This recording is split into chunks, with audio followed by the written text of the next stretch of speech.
momento fundante de la educación latinoamericana, que hemos mencionado muchas veces, probablemente sea el momento en el cual los conquistadores obligan a los pueblos aborígenes a adoptar su lengua, su cultura, vía la evangelización, ¿no? Entonces, esa escena de Cortés, cuando llega a México y digamos hay un famoso cuadro de Diego Rivera donde está Cortés con la rodilla en tierra y está leyendo los llamados requerimientos, que en realidad era un documento que leía, discutimos bastante con algunos historiadores si estaba en español o en latín, pero de todas maneras no era en el idioma, en la lengua aborigen, ¿no? Y allí decía que debían evangelizarse y debían usar el español, etcétera, a costa de, ¿sí?, de arriesgar sus vidas, sus patrimonios, sus familias, ¿no? Pero yo lo relacionaría con algo muy actual. Anteayer, hace 2 días, en la legislatura de la provincia de Mendoza aprobó por mayoría que los pueblos aborígenes son no argentinos, es decir, colocó a los pueblos aborígenes en una situación no solamente de pérdida de su ciudadanía argentina, sino de extraterritorialidad, ¿no? Es decir, que además la legislatura de Mendoza tomó, digamos, se arrogó poderes que no tiene, porque además la ciudadanía es de orden nacional, no provincial, ¿sí? Pero acá lo que más quiero destacar es que ahí hay una escena fundante, ¿no? Es decir, que esa escena fundante, es de fines del siglo XV, es una escena que se repite ahora, y se repite cada vez que la escuela rechaza a un niño, a un adolescente, o le pone dificultades porque lo que él habla, la manera como habla, las palabras que incluye, en realidad remiten a otra cultura. Muchas veces pasamos por alto, como docentes, el hecho de que en las familias a lo mejor hablan español, pero hay restos, como cuando fue la inmigración europea, que por generaciones hubo y sigue habiendo restos del italiano, del vasco, del catalán, etc. Y hablo de lenguas, ¿sí?, con todo lo que eso significa, lo que significa en cuanto a cultura, en cuanto a creencias, en cuanto a costumbres, en cuanto a habilidades, etc., ¿no? Entonces, me parece que digamos, una escena fundante de una educación en donde, digamos, lo popular era lo subordinado, era lo que había que poner en un lugar de inferioridad en todos los órdenes, ¿no? Las experiencias, vamos a dar un salto histórico y vamos a ir a fines del siglo XIX, cuando se dicta la ley 1420. La idea de Sarmiento y la idea de su generación, o de una buena parte de su generación, fue la de que la escuela pública era la escuela popular, ¿sí? De hecho, hasta ahora hay ciertos sectores políticos que consideran que la escuela pública agota el espacio de la educación popular. Entonces, para decirlo sintéticamente, yo entiendo que la escuela pública es educación popular. Digamos, si vamos a definir la educación popular por los sujetos a los cuales va dirigida, entonces tendremos que decir que desde la escuela de Sarmiento hasta las actuales escuelitas o bachis o universidades populares que no son estatales y tampoco son del todo privadas, pero están allí en un espacio social, ¿sí? Es decir, hacen educación popular. La gran campaña de alfabetización proyectada en la Argentina, que fue la CREAR, es decir, la campaña creada desde la Dirección Nacional de Educación de Adultos, la DINEA, en el año 73, cuyo director Jorge Cabo de Asi y su gran asesor, que era Cayetano de Lella, realmente pensaron muy bien en la campaña como la generación de un vínculo creativo, de un vínculo creador. Y su vinculación profunda con la política no la veían por el lado de bajar línea, sino que la veían, sí, por el lado de establecer un diálogo político, ¿no? De que la política formara parte integral, profunda de la educación.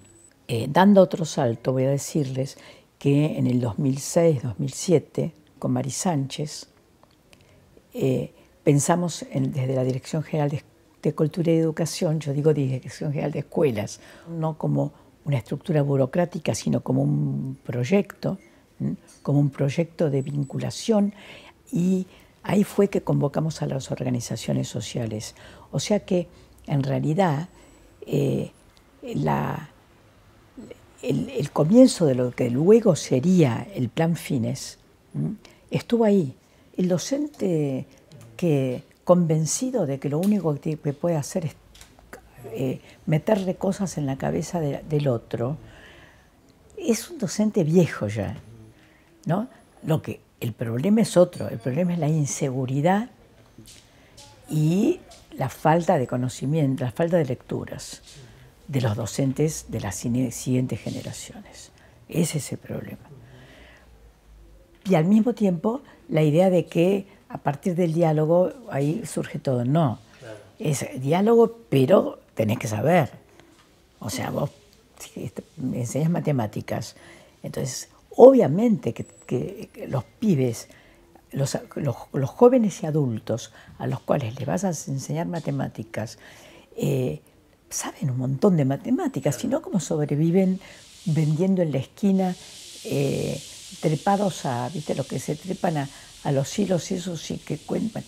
O digo, la peor de las situaciones, el que pide plata en un transporte público, no sabe matemáticas, sabe muchísimo. Entonces, tenés que partir de ahí. Ahora, para partir de ahí, vos tenés que saber un montón de matemáticas. Porque si lo que vos sabés son 3 o 4 o 100, digamos, conocimientos hechos fórmulas, y lo que transmitís es eso, ahí no vas a lograr que nunca aprendan matemáticas. O sea, no vas a lograr, mira, fíjate, no es que aprendan, yo misma me pisé, no vas a lograr que esos conocimientos matemáticos que tienen, ¿sí? Lleguen a un nivel de conceptualización importante para poder seguir avanzando. Por eso es tan importante conocer a los alumnos, conocer a la gente, que sean reconocidos por el Estado, porque uno de los primeros papeles del Estado respecto a la educación es el reconocimiento. Y el Estado, no el Estado en general, sino el sistema educativo argentino y el Estado pensado desde, ¿sí? La Constitución del 53 en adelante, aún con los cambios producidos en la reforma del 94, de todas maneras es un Estado que no está suficientemente abierto para reconocer aquello que se hace fuera de la formalidad del sistema escolar, ¿no? Y eso es algo que hay que superar. Por ejemplo, digamos, un chico, un adulto, un joven, entra con el celular, entra a Internet, ¿y a dónde va? ¿Hacia dónde va? No es tarea del docente el enseñarle hacia dónde ir, el conversar con él cuáles son los caminos. Es como si pusieran a alguien en el medio de una biblioteca inmensa, sin decirle, sin ayudarle a pensar qué querés leer, cómo seguís después de este libro. Mirá, existe todo esto de literatura latinoamericana, por ejemplo, ¿sí? Y esto es, entonces, si nos dicen, la inteligencia artificial ya está, va a alfabetizar, ¿para qué el programa fines? ¿Para qué ir a sentarse ahí? A pagarles que hay que pagarles además a los alfabetizadores, pagarles a los que van a educar en secundaria a un montón de gente que si quiere que lo termine por internet. Es un grado de deshumanización muy, muy fuerte. Si uno tuviera que hacer la historia de las campañas de alfabetización o de la alfabetización tomada como problema, sin ninguna duda, la primer gran campaña y exitosísima de alfabetización fue la de la Unión Soviética entre el 19 y el 24, ¿no? Que, como ustedes saben, cuando fue la Revolución Rusa, creo que eran 20 millones de chicos, ¿sí? Huérfanos de guerra o sin familias, que caminaban por la Unión Soviética, que caminaban de un lugar al otro. ¿Sí? Hay muy interesantes historias sobre esto. Y ahí empezó una campaña de alfabetización que en muy pocos años logró terminar con el analfabetismo, además acompañada por experiencias, la más famosa, la de Makarenko. Hay un libro que yo le recomiendo a todos los educadores y que ha sido muy leído en la Argentina, que es el poema pedagógico de Makarenko. Cuando uno habla de Cuba, ve que la campaña de alfabetización cubana dio un resultado enorme y Cuba es uno de los países con mejor educación, no solo de América Latina, sino del mundo, ¿no? Y en cambio, con Nicaragua, es decir, yo recordaré siempre, guardo las fotos de el día en que bajaban los alfabetizadores de la montaña, de una campaña maravillosa de alfabetización realizada con los campesinos y teniendo también muy en cuenta el diálogo y con una impronta freiriana importante, ¿no? A ver, las universidades populares de principios del siglo XX están muy vinculadas sobre todo a los socialistas, ¿sí? También hay algunos anarquistas, liberales, gente incluso vinculada a los radicales, ¿sí? Pero, digamos, sobre todo los socialistas. Y se llaman universidades, pero en realidad lo que son centros culturales que no tienen aspiraciones de formar profesionales, sino que en realidad lo que están formando dactilógrafas, están formando gente que va... A ver, hay mucho de educación de la mujer, mucho de educación de la mujer en las universidades populares, que quieren transmitir otra cultura, son antitabaquistas, antialcohólicas, hacen campañas, ¿no?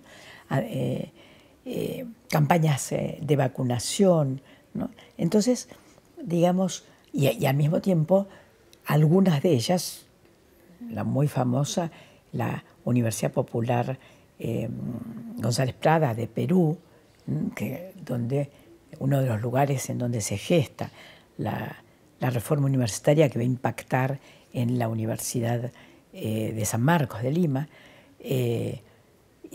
digamos, en donde hay ideas políticas, ¿no?, fuertes que se gestan. Ahora, la Universidad Obrera Nacional es un proyecto muy fuerte de que la educación superior es un antecedente de las universidades nuevas que se han creado durante el kirchnerismo, ¿no?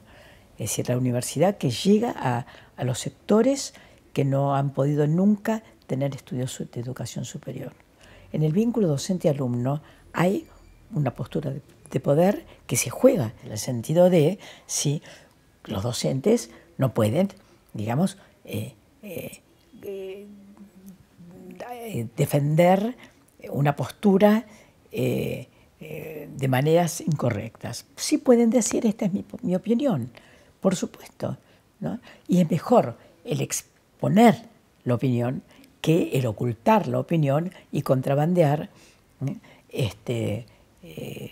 contrabandear definiciones. Sí, mejor decir, yo hablo desde este lugar. Pero también existen todas estas opiniones. Entonces, lean los diarios, por ejemplo, la no lectura de los diarios.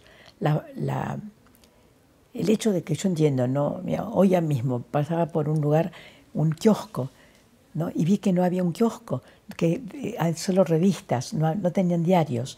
Bueno, está bien, el diario en papel, el papel no existe más. El diario en papel ya murió, pero sí existe en Internet. Entonces, una cosa que me parece indispensable es que en las escuelas, en los grupos de alfabetización, en los programas como el FINES, ¿sí?, se enseñe a leer las noticias. Entonces, a mí me parece que quienes dicen de una manera realmente ignorante y antigua, es decir, que la política debe estar afuera de la escuela, digamos, están diciendo algo que es imposible y que en la medida en que sostienen esa idea, ¿sí?, están evitando que realmente los chicos tengan una politización culta, amplia, ¿sí? Parte de los dispositivos de exclusión social que tiene desde su nacimiento el sistema educativo, el sistema educativo moderno, de la sociedad moderna,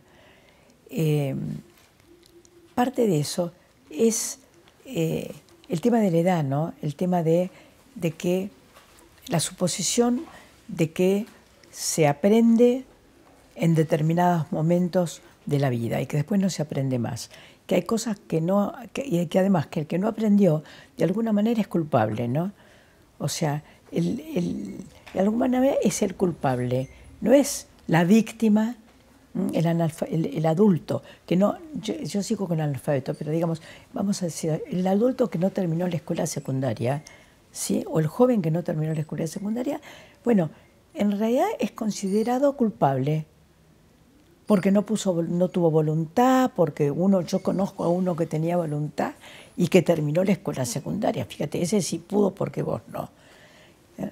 Entonces, y al mismo tiempo es algo típico, sobre todo mujeres grandes que quieren terminar, yo conozco muchos casos de mujeres grandes que han querido hacer estudios universitarios y que han tenido muchos problemas familiares por eso, ¿no? O que quieren terminar la secundaria y que en la familia les dicen, ¿pero para qué? Pero se ríen. Dice, ¿para qué vas a perder el tiempo haciendo esto? ¿Para qué te va a servir ahora? O, ¿no? Yo me acuerdo de la discusión en la época de Menem sobre, me acuerdo de un caso específico, una persona que había terminado, se había recibido, creo que de médica, una mujer, ¿sí?, y tenía como 80 años. Entonces, la discusión, todos los medios diciendo, ¿y para qué? Ven cómo pierden el presupuesto nacional, todos pagamos cosas inútiles, como que esta mujer a los 80 años se reciba de médica. Bueno, a ver, todos tenemos derecho a la cultura, a toda la cultura, ¿sí? La educación es, lo dije antes, lo repito, es un derecho universal.